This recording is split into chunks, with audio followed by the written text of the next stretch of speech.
আমরা এখন শুরু করব effective workplace communication module 1 lesson 3 এর তৃতীয় lecture 3 steps to better communication. আমরা জানি ক্লিয়ার কমিউনিকেশনের ক্ষেত্রে তিনটি প্রিন্সিপাল রয়েছে: পারপাস, অডিয়েন্স, আউটকাম। এই নীতিগুলো যে কোনো ওয়ার্কপ্লেস কমিউনিকেশনকে আরও ইফেক্টিভ এবং ইমপ্যাক্টফুল করে তোলে এবং বিষয়বস্তু সহজে বোঝার জন্য সহায়তা করে। প্রিন্সিপাল অফ পারপাস: আপনার উদ্দেশ্য সম্পর্কে স্পষ্ট থাকলে আপনার মেসেজটা ফোকাসড এবং রিলেভেন্ট থাকে। আপনার কমিউনিকেশনের প্রধান উদ্দেশ্য নির্ধারণ করুন।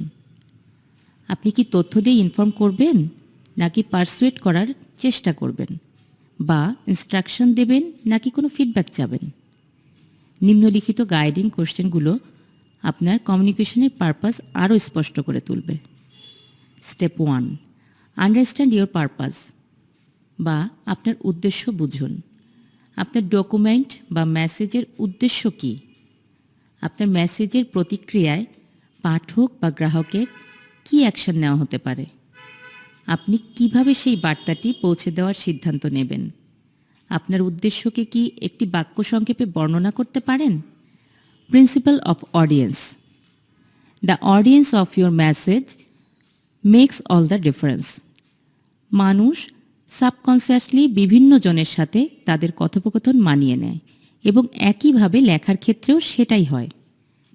মেসেজ রিসিভারের জন্য আপনার বার্তাটি আরও প্রাসঙ্গিক করলে আপনার পয়েন্টগুলি অনেক বেশি ইফেক্টিভলি পৌঁছাতে পারে তাদের কাছে। আপনার মেসেজ তখনই ইফেক্টিভ হবে যখন সেটি ডেলিভার করা হয় এমন একটি ফরম্যাটে যা রিসিপিয়েন্টের নলেজ লেভেল এবং ইন্টারেস্টের সাথে মেলে।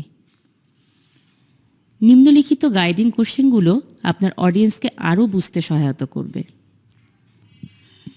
স্টেপ 2, নো ইয়োর অডিয়েন্স, বা আপনার শ্রোতাদের জানুন।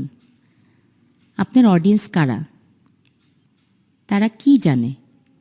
তারা বিষয়টি সম্পর্কে কি মনে করে? তারা কি জানতে চায়? প্রিন্সিপাল অফ আউটকাম: আপনার কমিউনিকেশনের আইডিয়াল রেজাল্ট কী হওয়া উচিত তা নির্ধারণ করুন। আপনার মেসেজ পেয়ে একজন কি অ্যাকশন, রিয়াকশন বা আন্ডারস্ট্যান্ডিং পাবে? কাঙ্ক্ষিত ফলাফলের উপর ফোকাস রেখে কমিউনিকেশন করলে আপনার মেসেজ আরও গোল ওরিয়েন্টেড এবং ইম্প্যাক্টফুল হবে।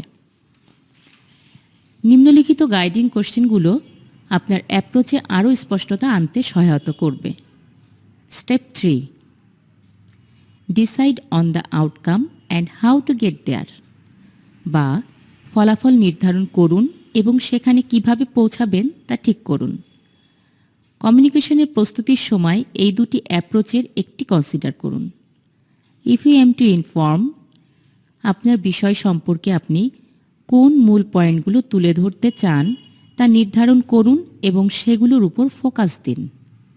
If you aim two persuade, এই তিনটি বিষয় নির্ধারণ করুন। সমস্যাটি কোথায় হচ্ছে? কে সমস্যাটি নিয়ে চিন্তিত? সমস্যার সমাধানটি কী? আপনার মেসেজকে কোন কি ফ্যাক্ট এবং এভিডেন্স আর্গুমেন্ট সাপোর্ট করবে তা যাচাই করে নিন।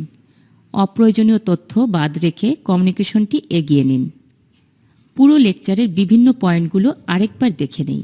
স্টেপ 1, পারপাস: মেসেজ রিসিভার কি অ্যাকশন নেবেন তার উদ্দেশ্যে নিজেই পরিষ্কার হয়ে নিন।